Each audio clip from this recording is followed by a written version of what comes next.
ကိုဝင်ဆောင်မျိုးသမီးဟာသူမရဲ့ခင်ပွန်းအစ်နဲ့အတူမင်္ဂလာလျှောက်လန်းအတိုင်းလျှောက်လန်းလာခဲ့ပြီးခါစားမှာပဲရုတ်တရက်ဆိုသလိုသူမပိုက်ထဲကမမွေးသေးတဲ့ရင်သွေးလေးကဒီမင်္ဂလာပွဲကိုသဘောမတူဖို့သူမကိုပြောလာခဲ့ပါတယ်။သမီးဖေဖေကလျံကျင်ကျွမ်းမဟုတ်ဘူးအမျိုးသမီးဟာချက်ချင်းပဲစွန့်သွားခဲ့ပြီးဒီအတန်ကဘဲကလာတယ်လဲဆိုတာစဉ်းစားလို့မရဖြစ်နေခဲ့ပါတယ်။ဒါဟာစိတ်ချောက်ချပြီးကြားရတဲ့အတန်လိုပဲသူမထင်နေတဲ့အချိန်မှာပဲအဲ့ဒီအတန်ကထပ်ပြီးထွက်ပေါ်လာပြန်ပါတယ်။သူမညီမပိုက်ထဲကကလေးကတကယ်တော့သူမရဲ့စစ်ဆက်ထားသူရဲ့ကလေးဖြစ်ကြောင်းအဲ့ဒီအတန်ကပြောလိုက်ပါတယ်။အပြင်ပန်းမှာတော့သူကလူကြီးလူကောင်းတယောက်လိုမျိုးဟန်ဆောင်ထားပေမဲ့တကယ်တမ်းကျတော့လုံးဝကိုအရှုပ်ပွေလူရှုပ်တယောက်ပါအဲ့ဒီခါကြမှာပဲအဲ့ဒီအမျိုးသမီးဟာအတန်ကသူမရဲ့ကိုယ်ပိုင်ပိုက်ထဲကနေထွက်လာတာကိုနောက်ဆုံးမှသဘောပေါက်သွားခဲ့ပါတယ်ပြီးတော့အကယ်၍ဒီနေ့သာသူ့ကိုလက်ထပ်ခဲ့ရင်သူကသူမကိုမြေအောက်ခန်းထဲမှာပိတ်လောင်ထားပြီးတစ်သက်လုံးညှဉ်းပန်းနှိပ်စက်လိုက်မယ်လို့ကလေးကသူမကိုထပ်ပြီးသတိပေးခဲ့ပါတယ်ဆင်အောက်မှာထိုင်နေတဲ့ရုပ်ချောချောရုပ်ဟာကလေးရဲ့ဖခင်ရင်းဖြစ်တယ်လို့ပြောပြီးကလေးကသူမကိုဖခင်ရင်းစီကနေအကူအညီတောင်းဖို့အမြန်ပြောခဲ့ပါတယ်အမျိုးသမီးဟာတုံ့လှုပ်သွားခဲ့ပါတယ်ဘာလို့လဲဆိုတော့သူဟာအမျိုးသမီးတွေနဲ့ဘယ်တော့မှအနာမကပ်ဘူးဆိုပြီးသူတို့အတိုင်းဝိုင်းထဲမှာနာမည်ကြီးနေသူဖြစ်တယ်လို့သူမအနေနဲ့လည်းသူနဲ့ဘယ်တော့မှပတ်သက်မှုမရှိခဲ့ဘူးလို့ပါဒါပေမဲ့လွန်ခဲ့တဲ့3လတုန်းကအကြောင်းကိုပြန်စဉ်းစားကြည့်ဖို့ကလေးကသူမကိုသတိပေးခဲ့ပါတယ်အဲ့ဒီတုန်းကသူမရဲ့ညီမဟာဖောက်တဲ့တယောက်ကိုဧည့်ခံခိုင်းဖို့အတွက်ဟိုတယ်တစ်ခုကိုတွားဖို့သူမကိုလှည့်စားခေါ်ဆောင်ခဲ့တာဖြစ်ပြီးအမတစ်ခုကြောင့်သူမဟာအခန်းမဝင်မိပြီးတစိမ့်တစ်ယောက်နဲ့စုံစည်းခဲ့မိတာပါ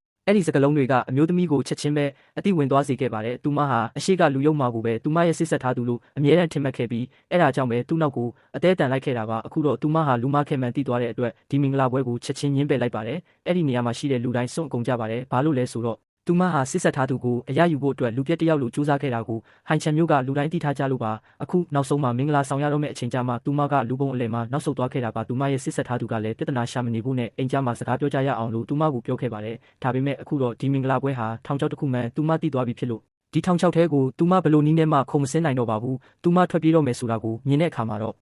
သူမရဲ့စစ်ဆက်ထားသူဟာဟန်မဆောင်တော့ပဲတက်တော်ဆောင်2ယောက်ကိုသူမကိုပိတ်ဆို့ဖို့အမိန့်ပေးလိုက်ပါတယ်ပြီးတော့လိမ္မာနေဖို့မဟုတ်ရင်မင်္ဂလာပွဲပြီးတဲ့အခါသူမကိုဆုံးမဖို့အချိန်တွေအများကြီးရှိသေးတယ်လို့အေးဆက်ဆက်နဲ့ချင်းချောက်ခဲ့ပါတယ်။အဲ့ဒီစကားကိုကြားရတဲ့အခါအမျိုးသမီးဟာအန္တရာယ်ရှိနေပြီဆိုတာကိုချက်ချင်းရိပ်မိသွားပါတယ်။သူမဟာအကူအညီတောင်းဖို့ကြိုးစားလိုက်ပေမဲ့ရှီယိုဟာမတ်တက်ရက်ပြီးထွက်ခွာတော့မယ့်အခြေအနေကိုပဲတွေးလိုက်ရပါတယ်။ကိုကယ်တင်ဖို့အတွက်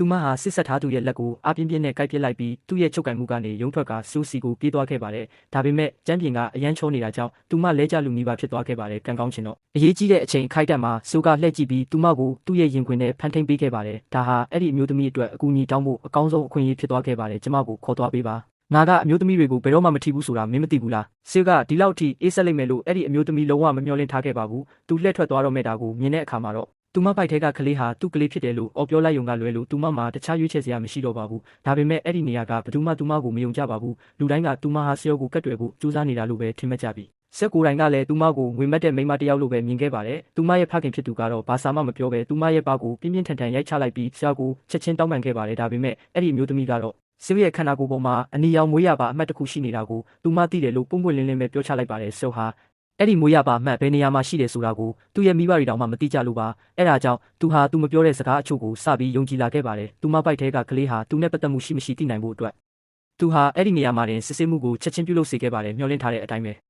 ရလက်တွေထွက်လာတဲ့အခါမှာတော့ကလေးရဲ့မျိုးရိုးပြည်စနမှုနာဟာစူးနဲ့ထပ်တူကျနေခဲ့ပါတယ်ကလေးဟာတကယ်ပဲသူ့ကလေးဖြစ်နေလိမ့်မယ်လို့လုံးဝမျှော်လင့်မထားခဲ့တဲ့အတွက်သူအံ့ဩမြင်သက်သွားခဲ့ပါတယ်အတင်းအဖျင်းစကားတွေရဲ့ပြစ်မှတ်မဖြစ်စေဖို့အတွက်နောက်ဆုံးမှာတော့သူဟာအဲ့ဒီအမျိုးသမီးကိုအိမ်ကိုခေါ်သွားခဲ့ပါတယ်ဒါပေမဲ့သူကစီကန်းချက်တွေကိုအရင်ဆုံးသတ်မှတ်ခဲ့ပါတယ်ကလေးကသူ့ကလေးဖြစ်နေရင်တောင်မှသူ့ရဲ့နှလုံးသားထဲမှာအမျိုးသမီးတစ်ယောက်တည်းသာရှိတာကြောင့်သူမကိုသူဘယ်တော့မှလက်ထပ်မှာမဟုတ်ပါဘူးကလေးမွေးပြီးတဲ့နောက်ပိုင်းမှာတော့